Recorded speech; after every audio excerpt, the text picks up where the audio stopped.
Good morning, and welcome back to the Dean's Leaders in Lanyap series, where we welcome public health leaders to share their innovations, ideas, and leadership values that got them to where they are today.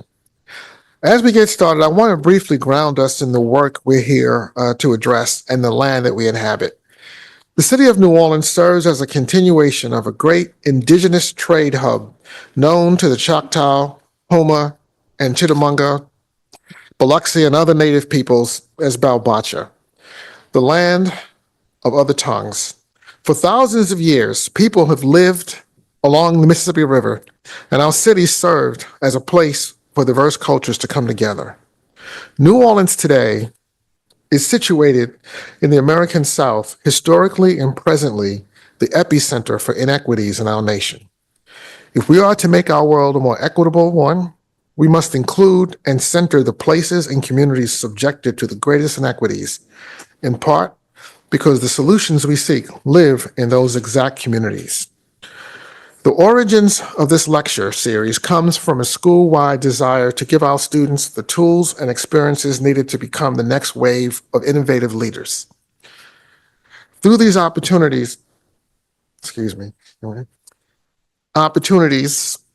to meet and learn from some of the most distinguished leaders in public health, we aim to build a bridge between our future leaders and our current ones. This lecture series also boasts something distinctly New Orleanian: lanyap. Lanyap is a concept that you'll find throughout southern Louisiana, and it's the idea of adding a little something extra or unexpected to an occasion. We have adopted this concept of lanyap by incorporating the arts into the public health lecture series.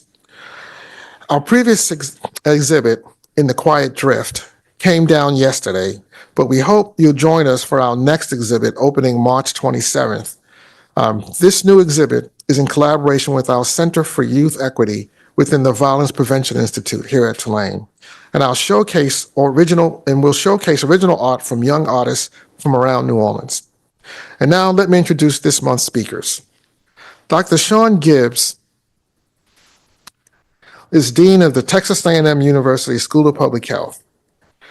He is an industrial hygienist whose expertise is in the disruption of highly infectious diseases, such as COVID-19 and Ebola viruses. He was published extensively in industrial hygiene and environmental exposure assessment, and is sought after to lend guidance to national and international organizations such as the EPA and the U.S. State Department. Also joining us today is Dean Tara Sabo-Attwood from the University of South Carolina Arnold School of Public Health. Dr. Sabo-Attwood became dean in August of 2024, following nearly 2 decades in various academic leadership positions. She's an accomplished researcher and educator in the effects of environmental pollution on human and ecosystem health, and having been engaged in national agencies like the EPA. Thank you both for joining us today. And Dr. Sabo-Attwood, I turn to you to kick us off. Thank you so much. Can you all hear me? Okay. Yes. So I really appreciate the invitation to come and talk to you all today. It's nice to be back in New Orleans. I've been here before, but I had yet to engage with Tulane. So this is my first time doing that. So really exciting. So I am from the Arnold School of Public Health. As your dean just mentioned, I've been in that role for not even a year, since August of 2024. So it's really exciting time for me. It's a little bit like going back home. The Arnold School of Public Health served as my first faculty position. I was an assistant professor in the Arnold School in 2006.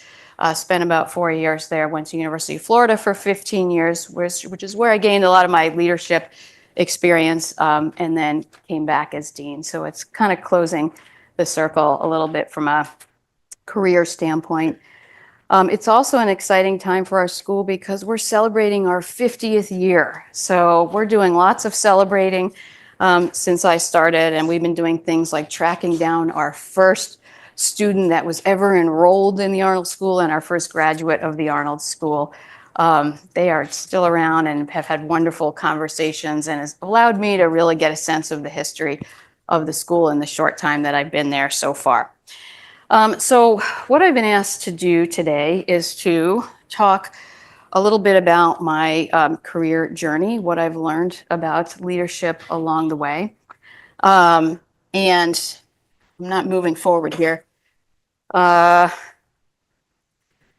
what I've learned along the way, how those have shaped my sort of leadership philosophy and the way that I do lead. And there we go.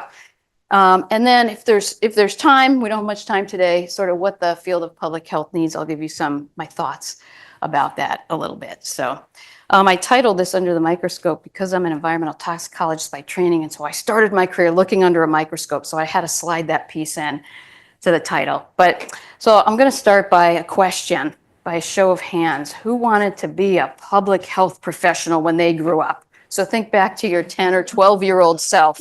Anybody? Probably not, and I didn't either. And we'll get to why that is towards the end. So this is what I was going to do.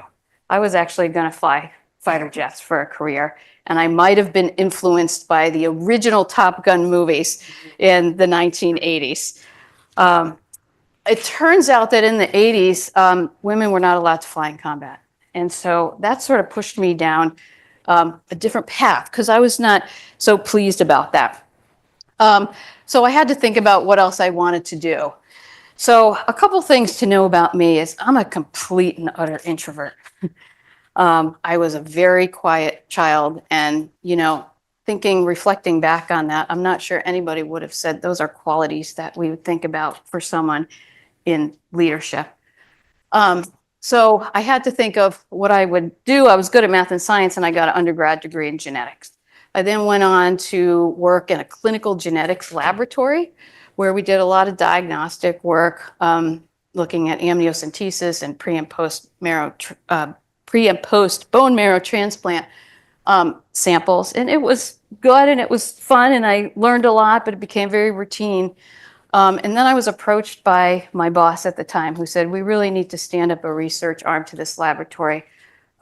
Technology is advancing into molecular space, and we need someone to work on that so we can improve our diagnostic capabilities.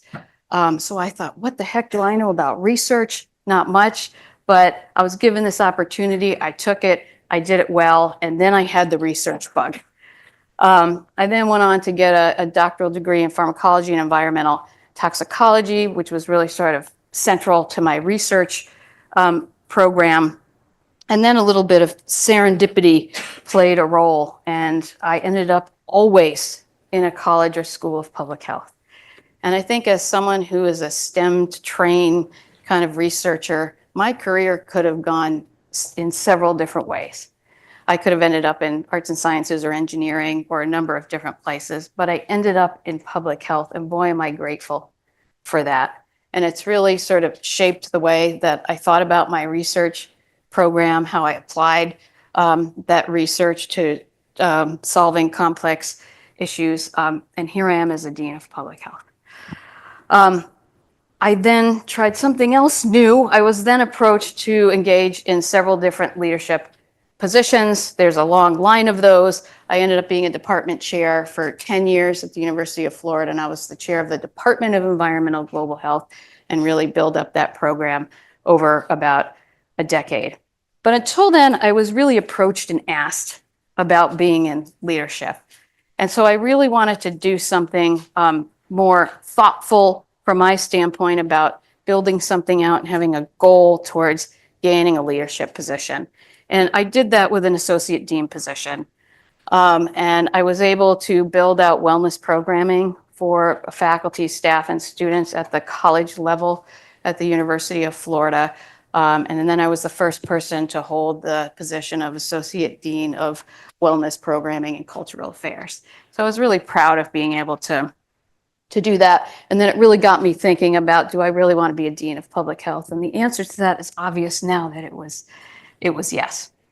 So I just wanted to share a couple of sort of lessons learned about that process and my leadership journey. One, and this is an important one for me personally, which is that there are many types and styles of effective leaders.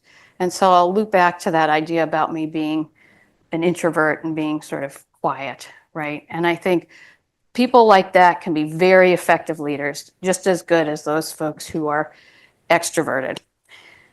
Taking opportunities and doing them well, they help you learn what you like and don't like. So I always tell students in particular, you are in a setting where you have so many opportunities to engage in. And I encourage you to do so. I have a lot of students that come to my laboratory and say, I'm not sure what I really want to do. I'm pre-med. Okay, come into the laboratory, and I have them start to pipette and do molecular-based experiments, and they go, this is the worst thing I've ever done in my entire life. And so, okay, well, that's maybe not for you, right? But I think it's important, no matter what you take on, to do it well, because I think someone is likely watching you. And if you're good at it, they'll see something that may bring you other opportunities, just like I sort of chronicled, where people came to me and said, we really like you to do this. We really like you to try this. And I've had leadership opportunities just because I had done things well, even if they're not my favorite things to do. Also, having conversations with leaders is important. If you're thinking about getting into public health leadership, ask leaders in public health, how they got to where they are, what advice could they give you, who could they connect you with, and start to build out your network. It becomes important throughout your career. Engaging in professional development, there's always more to learn. I am constantly evolving and learning. I'm actually taking a course right now in empowerment, which is helping me with conflict resolution and management. And I'm a dean, but I'm always wanting to hone those skills and be better at what I do. And then the last two things really are related to how I kind of ground myself as a person, which helps me in my everyday deanship. And one of those is practicing gratitude, which has really helped me along. Everybody has a cell phone in here. You could take out your cell phone right now and send a text to somebody and thank them for influencing your life. It takes 10 seconds. It's very easy to do. So being really grateful for where I am and the opportunities I've had keeps me very grounded, and then having fun. So being able to sort of merge your passion and your career. We spend a lot of time doing these jobs, and so you want to be able to get up and say, I really enjoy going to work most days.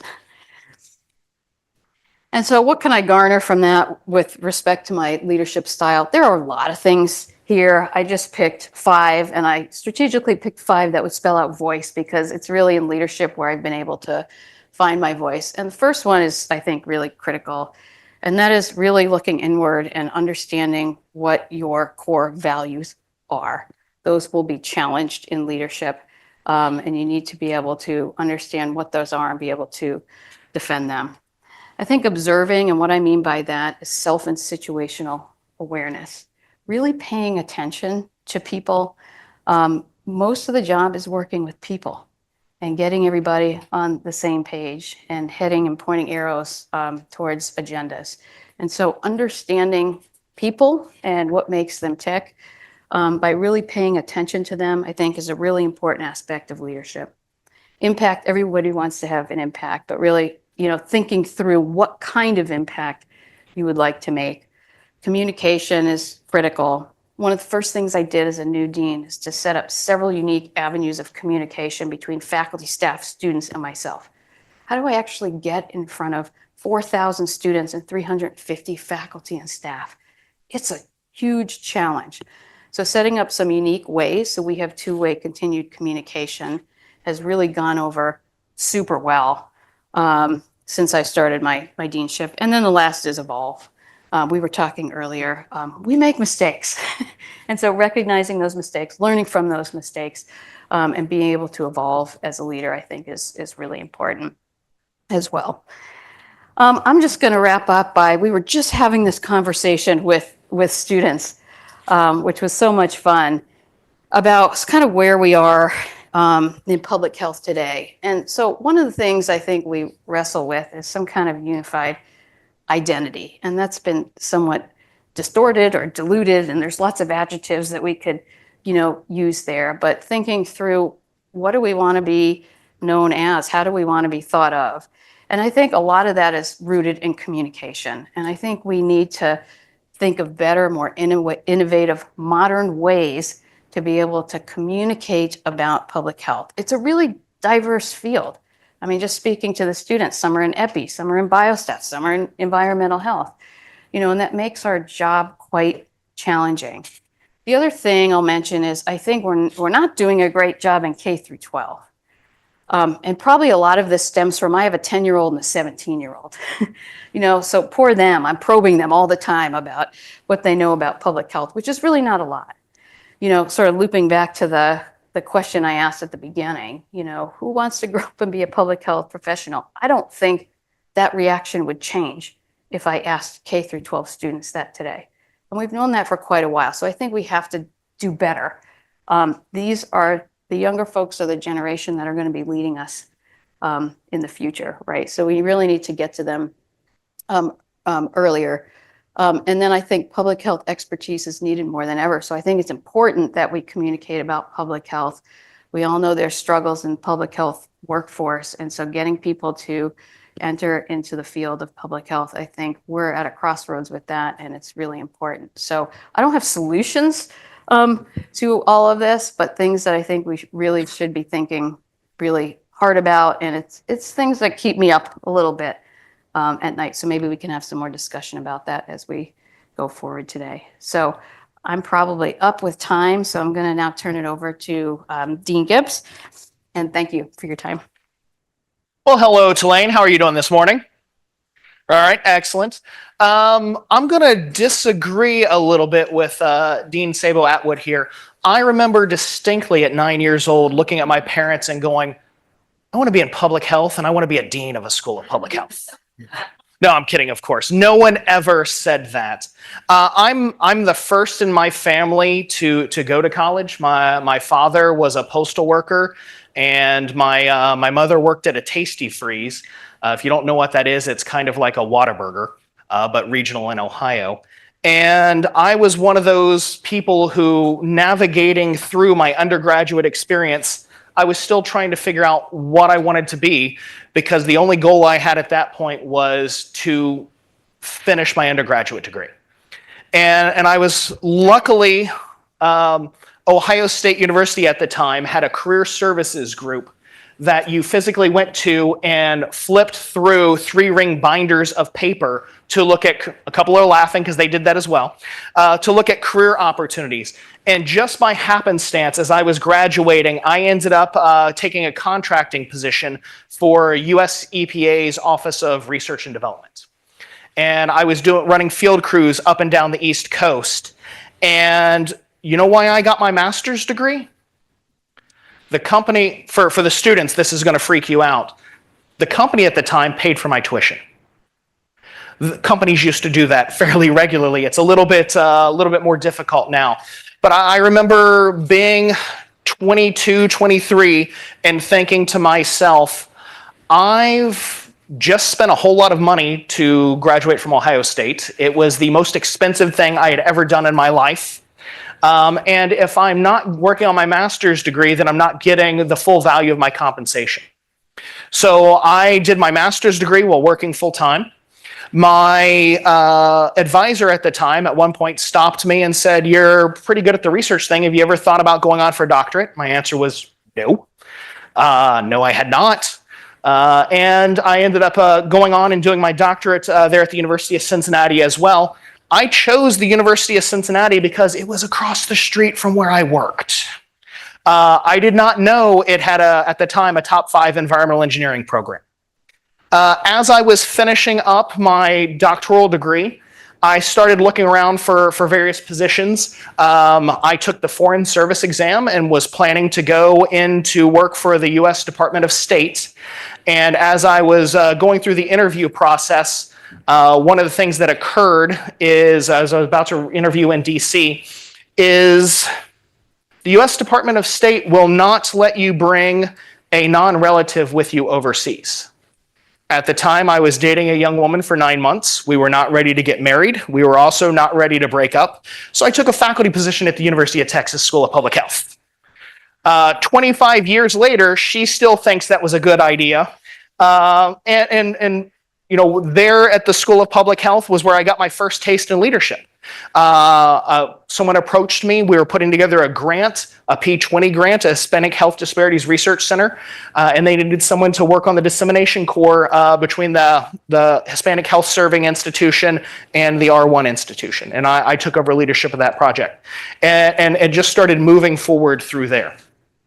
One of the key things that I want to highlight here is at each step, I moved forward simply because someone else intervened, particularly early in my career.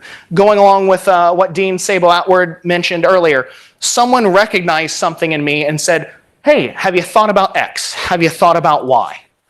And up to that point, I hadn't.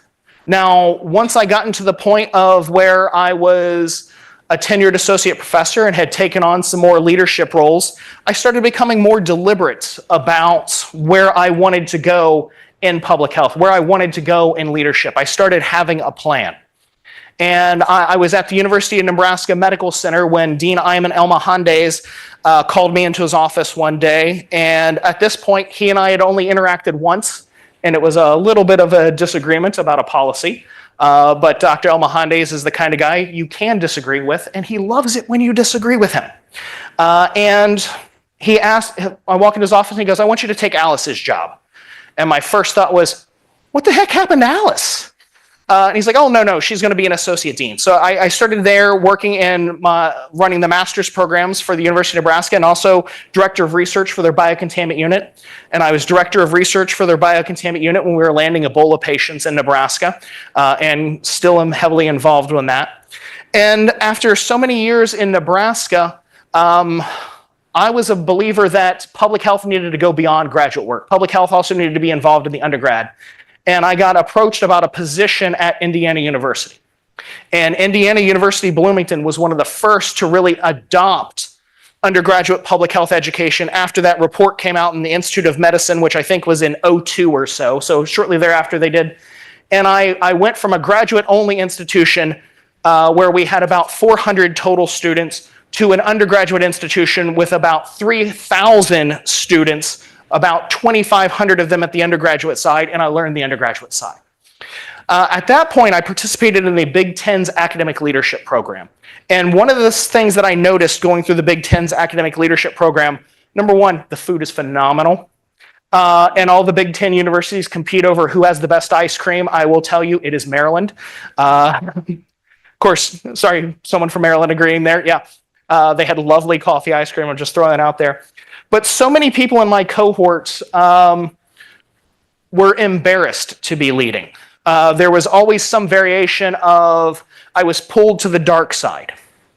Or, I went to, away from the light or something like that. And I was the only person there who I deliberately came to Indiana University to lead. I deliberately came to Texas A&M University to lead. You deliberately came back to South Carolina to lead.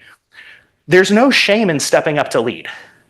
Oftentimes some people will see you as the enemy simply because you're the one leading, you're the one taking the reins, you're the one trying to push forward the vision, you're the one trying to work through the issues.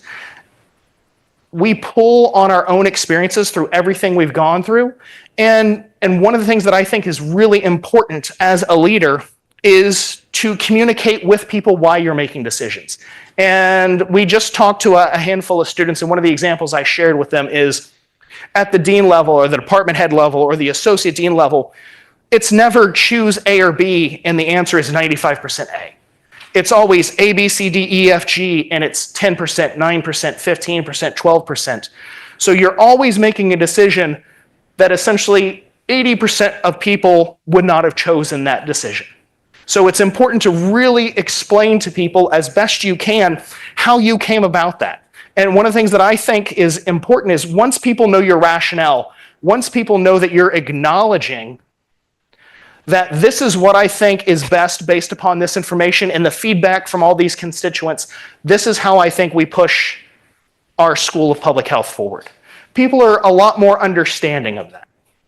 And I've only got a few more minutes here before I think I got about 3 minutes. It is our duty as leaders in public health to create future leaders.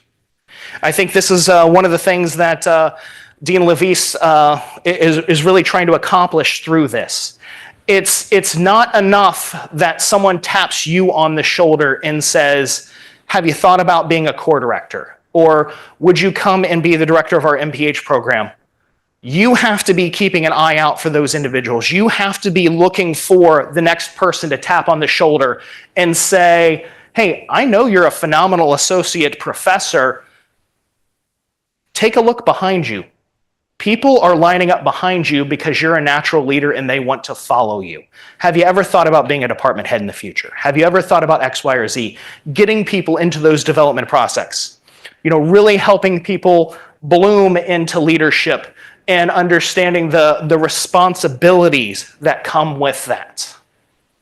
One of the things I always try to do is I try to budget time to walk around my building. I try to budget time to go talk to students, to try to budget time to go talk to assistant professors, but also take feedback. The first time I popped into an assistant professor's office and was like, hey, how you doing? They're like, oh crap, what did I do?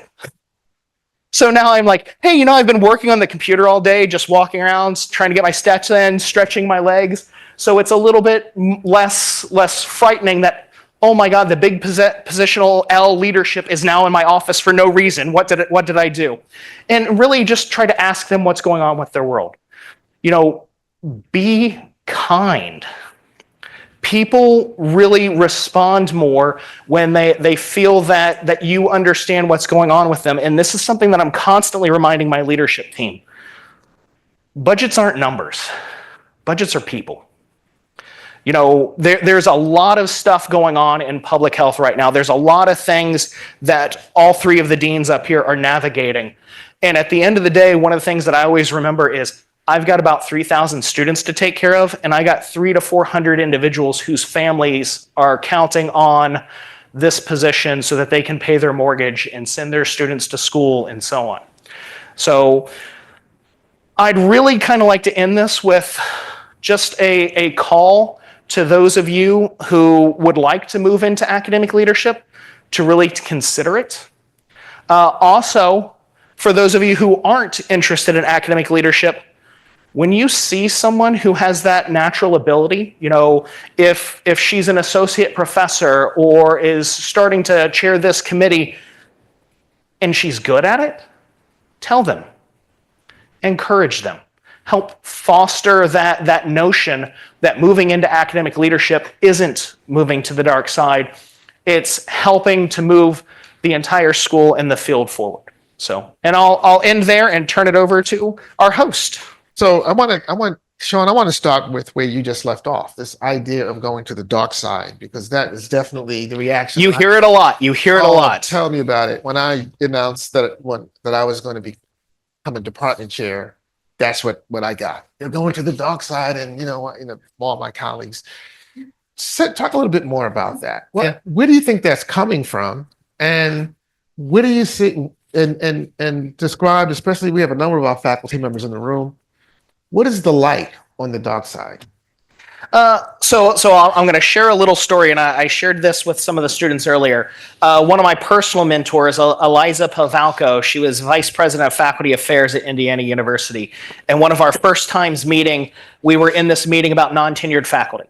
And there was this one individual in there who was just angry and aggressive and going after her nonstop. And then afterwards, her and I are walking to another meeting. And I was like, so what's the history with you and Dr. X? And she just looks at me and she goes, oh, this is the first time I've ever met this person. I've only been in this role about 3-4 months longer than you have been here. Sometimes people automatically, when you put on the hat of leadership, they feel you growing horns. And I would say one of the things that I think we need to counter that is to really keep encouraging good people, good leaders to go into academic leadership and not to be apologetic about it. The story I mentioned with the Big Ten academic leader, everyone had the same kind of example of, I was on this search committee and then people were like, why don't you do it? Or something like that. Raise your hand to lead. Encourage other people to raise your hand to lead. If there's not good leaders in place, you're not going to like who shows up to start leading. If you're not pushing forward people who are doing well in the mid-career and people who you see in their assistant and associate professorships that they've got that natural ability to lead and to lead with kindness, they're not going to be empowered to do so. And I think it's really important to really cultivate the idea that leaders create leaders. If you're in a leadership position and you see someone with those abilities, start mentoring them. Tell them you want to mentor them. The SEC, the Big Ten, they've got a number of leadership development opportunities. I put my people forward to that all the time. There's NCFDD. It's got some development projects as well. Put people forward across the career spectrum. The other thing is I always like to tell my people as we're sitting down on our one-on-ones and everyone in the executive committee I meet with monthly, eventually they're going to evolve beyond their leadership position. And I want them to evolve beyond their leadership position. When I've got someone who's one of my program directors, and then all of a sudden one of the two individuals on my left here starts reaching out to them about being a department head, I want to be their reference. I want them to move to that next level. And it's not a loss of leadership for A&M. It's an expansion of our network. Mm-hmm. Yeah, great. Did you want to address the issue? Ditto. But yeah. No, I mean, I think sort of back to the dark side piece of this is, to me, it's about majority trust. Yeah. And I think when you're a new leader, that has to be earned in some capacity, right? And once you start to establish that, I think the horns get a little bit smaller, maybe. You're always going to have a few people, but the other thing about people, and maybe this is getting more into the social behavioral space, but the way that you react changes the way that other people are going to behave, right? And so, that's sort of how I perambulate in that space.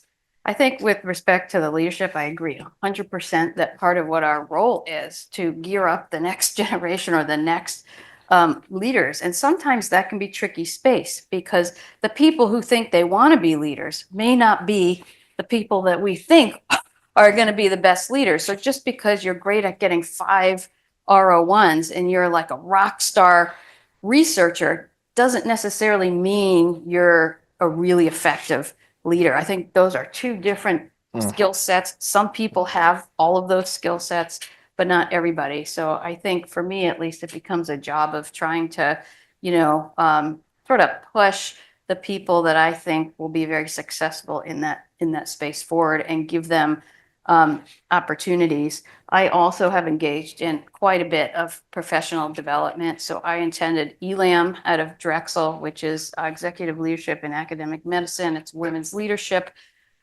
program, and it really cultivates women deans. I think they're responsible for placing 80% of the deans as heads of schools of medicine. Where it started, they now include people interested in public health, dentistry, and a couple other fields in their programs. It's a year-long immersive program. So you're either going to come out and think, yeah, I really want to do leadership, or I really don't, want to do leadership. And I was surprised at the time that I was the first person at my previous institution in the College of Public Health that went and attended that program. And when I got there, I thought, gosh, people have been sending women to this program for years, and it's become more commonplace, which was really nice to see. So I do think we need sort of more of that and giving people opportunities in leadership. Going along with that, ELAM is national and open, so anyone can apply. It is extremely competitive, so congratulations for getting in. I'd second what she's talking about in regards to continual development. Things change constantly, and we have to keep evolving and we have to keep developing. Otherwise, we're going to get left behind. So over the last few years, there've been a number of challenges that we've faced as deans. We had the COVID pandemic, which was challenging for everyone in higher education, particularly for public health because it was a public health issue. So we had the general higher education issues that had to be dealt with, but we were also involved in the substance of dealing with that problem. And now today we're going through another period of significant challenge with what's happening with the federal government and how it's changing its funding priorities in a very abrupt way. Talk to the audience here a bit about how you've been managing how you manage these sorts of external challenges that come in and impact what we're trying to Well, I'm accomplish. going to let the person who's been in the dean role for 6 years answer that first over the person who's been in the role for 6 months. I'll be hot. So how do I cope with this? I cry a little more than I used to. No. So I'm in an interesting situation while I'm starting my 6th year as dean. I'm in my second appointment. And throughout that time, I've been through 4 provosts. I've been through 4 presidents. I've been through 3 senior vice presidents for health, which are all in my reporting structure. And I'm about to get my 2nd chancellor. So I'm used to operating pretty autonomously at this point. One of the things that we're seeing right now is because of the changes happening so rapidly and happening so broadly, I can't operate autonomously anymore. I need to coordinate messaging with the president and the provost's office more so than I did a year ago or even during COVID. I found myself in a situation during COVID where I started my position in April of 20. And by the end of summer of 20, I was running COVID for almost 100,000 people at the university and involved in the surrounding counties. So the level of engagement with those individuals, I got a lot of buy-in early on, and I've really cashed in a lot of those chips from that buy-in early. Let me interrupt. So Yeah. what I'm really asking is that when situations like that occur, that means that the external environment is changed, was impacting your school. How do you change? What do you change in what are you changing about the way the school is functioning, about how you're operating to respond to the external threat? Yeah. I think the key word there you mentioned is respond. And I want to get away from reacting. And I think too often we're reacting to everything. So I think we have to have more of a deliberate response plan. And this is one of the things that I've communicated to my faculty and staff over the past month, which is we can't react to everything that pops up in social media or so on. We have to coordinate and be very deliberate in regards to our response to what is happening. And we have to be aware of the context of the state that we are in, and the limitations of what we're allowed to do in those responses. Especially being at state Yes. institutions, we sort of preambulate with a little bit of a different set of unspoken rules, if you will. So being able to navigate that space. I think what's helped me is 2 things. Being so new in this role, and when I interviewed, they forgot to tell me that all this was going to happen in my first year. But one is getting a really kind of trusted network of people around you. And one thing that I'm really glad I did was when I started in August, I launched what I call this Pulse Engagement to Action Tour.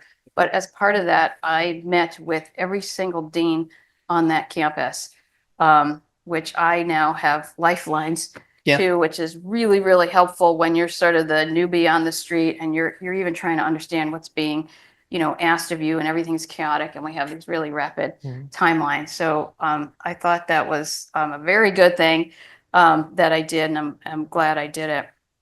I think the other thing that's difficult is, and we were talking a little bit about this with the students, is balancing what you personally feel about something and doing things for the betterment of the school. And those 2 things are not always aligned.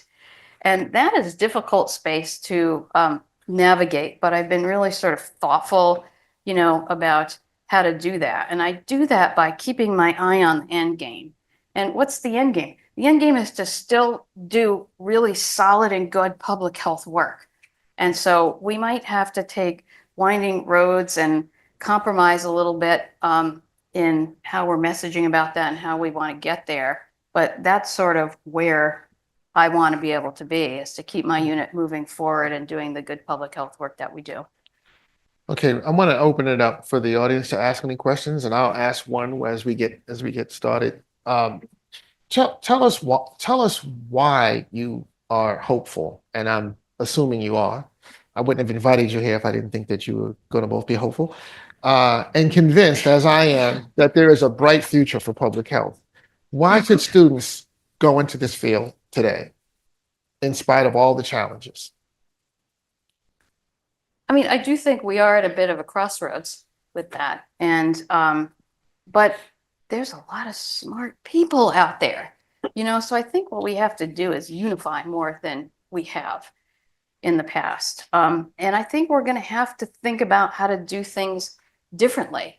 I mentioned in the talk earlier, I don't think we do a great job at communicating about public health, what public health is.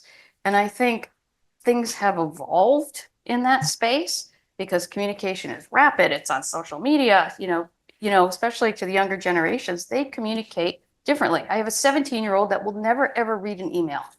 He's not going to do it, so I think we just haven't evolved in the communication space as good as we could have. And I think we need to get back there and use modern tools to be able to get back to that space.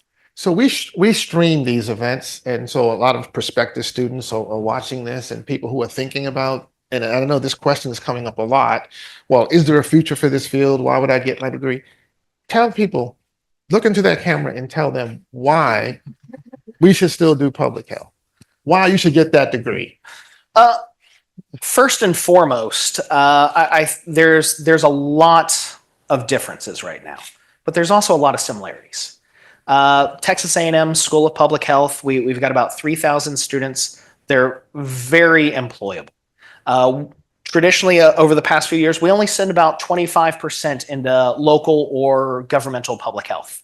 The majority of them are going to work for various corporations, pharmaceuticals, oil, across the board. We've got a lot of students who are going out there and getting great jobs and still making wonderful impacts. The other thing that I would highlight is there are places we do agree across the country on things that are public health issues that need to be addressed.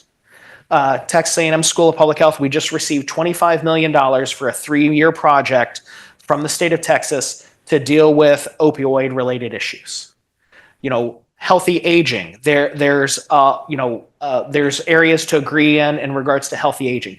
There are dozens of areas where everyone can come together and say, this is something that we can push forward.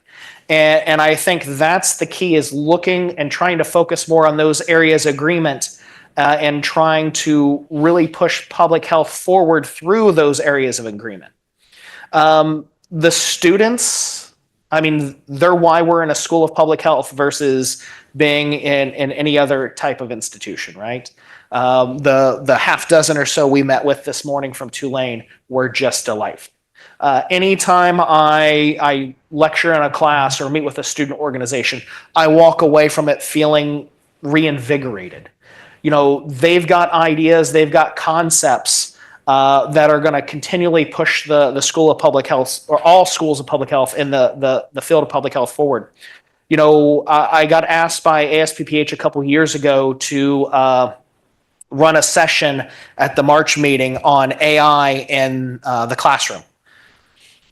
So I sat down with a 20-year-old and have her show me how to use ChatGPT and everything else, right? They're using tools like you were talking about with your 17-year-old. They're using tools and communication strategies that we're just now starting to learn about, that they've been using for years. So we've got a lot of opportunity to really grow the field. New people coming in have an opportunity to really push people forward. And despite what we're seeing, and this is a disruption like we've not seen before. This is different. There is still the ability to push the field forward. Okay, I think there was a question. I saw a hand go up.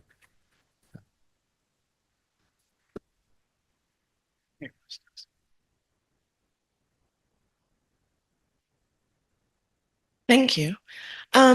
You gave a few examples of the concept of leading from behind, which was popular, I think, maybe 20 years ago. And now that we are in a different situation with the federal government, decisions that have been made, to what extent is leading from behind an approach that one can take at this point? Thank you. Was that directed to anyone in particular, or you just... Or both, yeah. Both, probably both. So I would think that one of the things to really highlight is within my position, and feel free to disagree, but I think also with yours, we're deans at state institutions. So there are limitations on what we can and cannot do in regards to leading from the front. I would say for the most part, for me, the mechanism I have is to lead from behind, is to meet with individuals who are involved in the policy decisions and to advocate for the best public health approach and what I think is the right way forward. But because of the limitations on our positions, that's the only way I'm able to lead.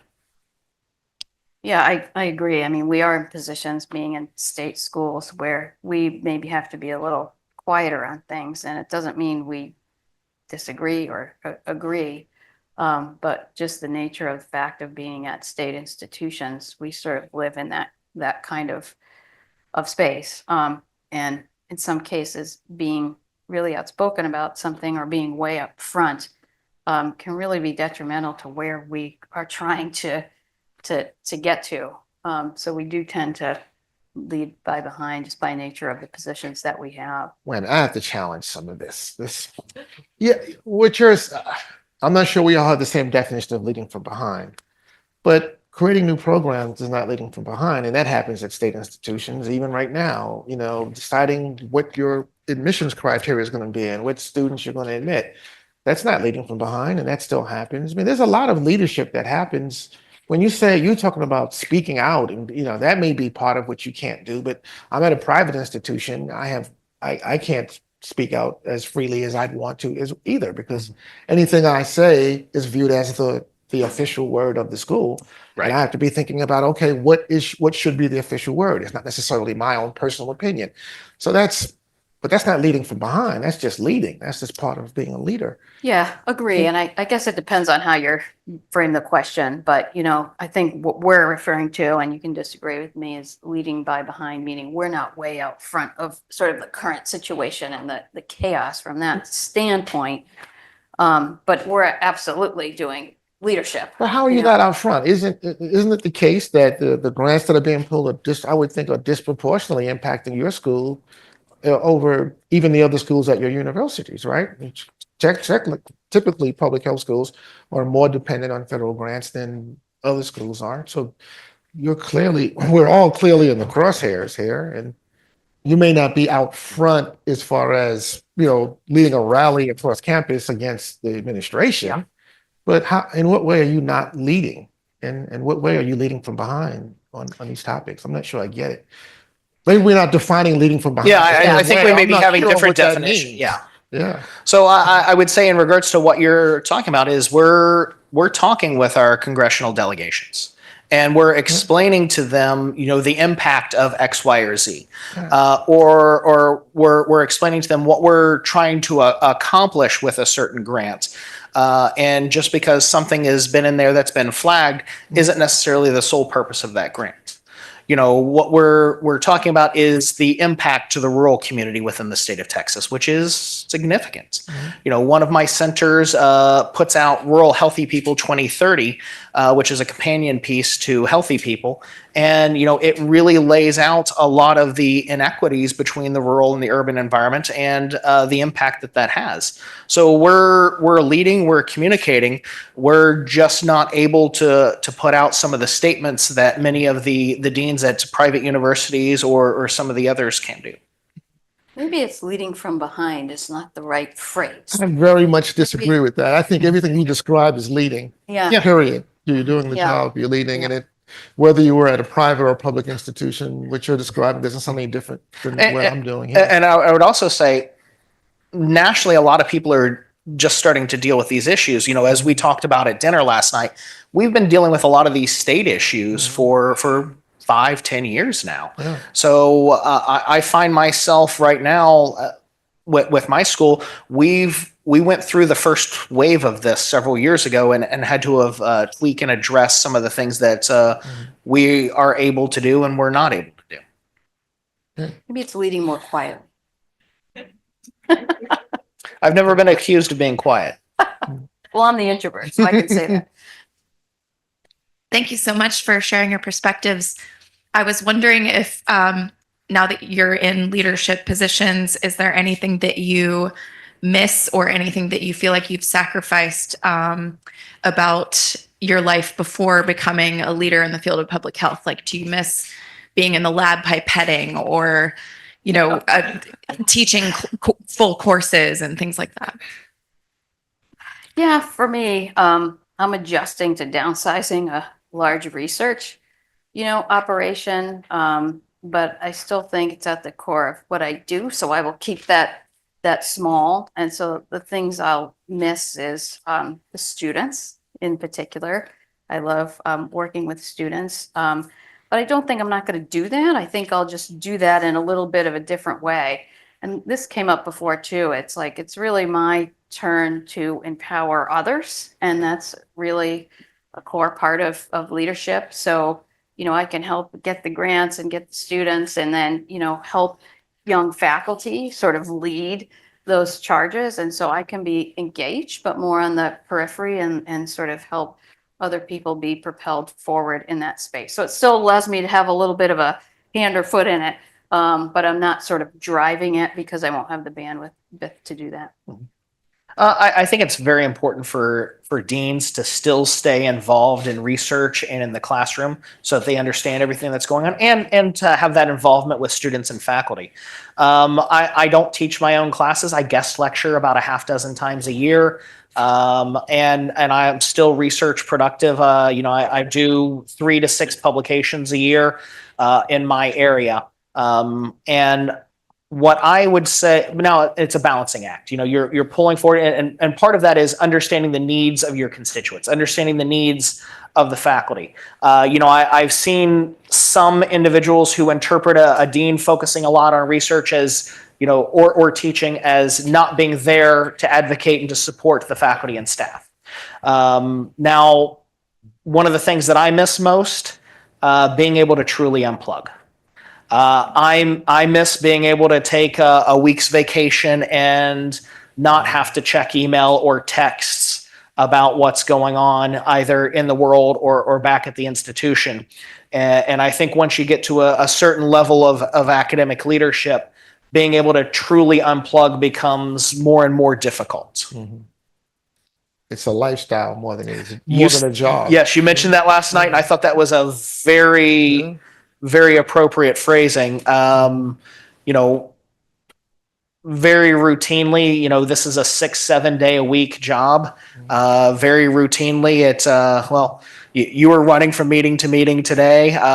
My phone will not stop vibrating in my pocket. I'm guessing the same as yours. I woke up this morning to a statewide network outage that I'm trying to get people moved around for. So it's one of those things that Tom said it last night. It's a lifestyle.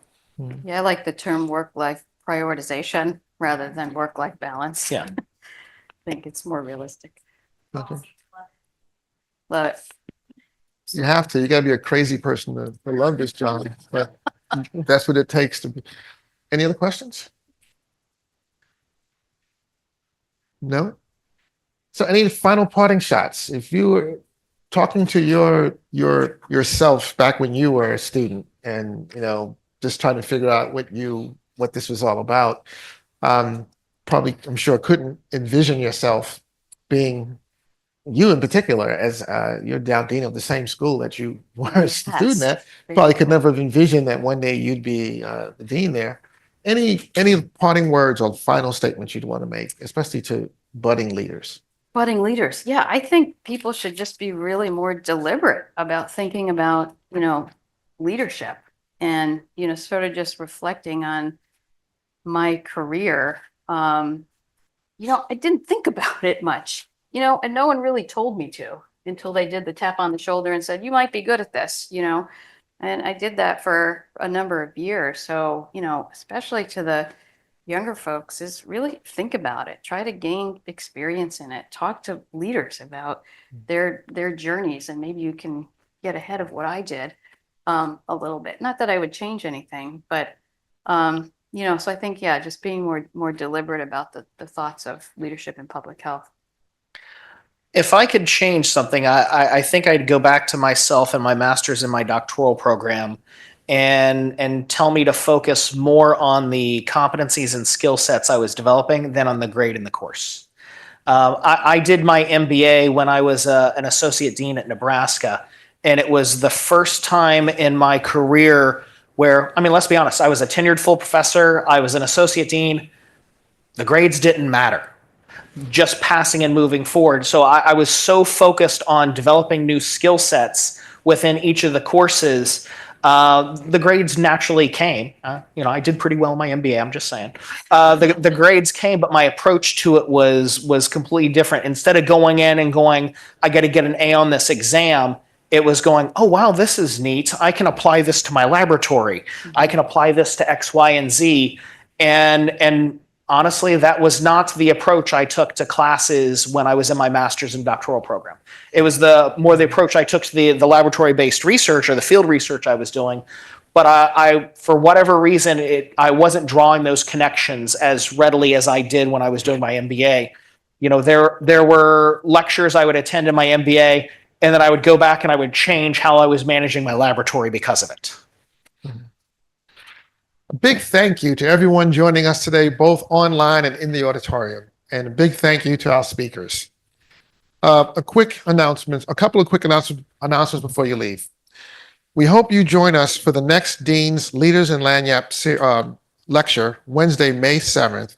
We'll be joined by Dean Bernadette Bowden-Alaba, Dean of the UC Berkeley School of Population and Public Health, and Danielle Fallon, Dean of the Emory University Rollins School of Public Health. We also hope that folks will join us for our first annual Breakthrough Health Film Festival, taking place April 6th through the 8th during National Public Health Week, right here in this room at the Celia Scott Weatherhead School of Public Health and Tropical Medicine. That's right, all 10 words. More information can be found on our school's website by searching Breakthrough Film Festival. Thank you all and have a great week.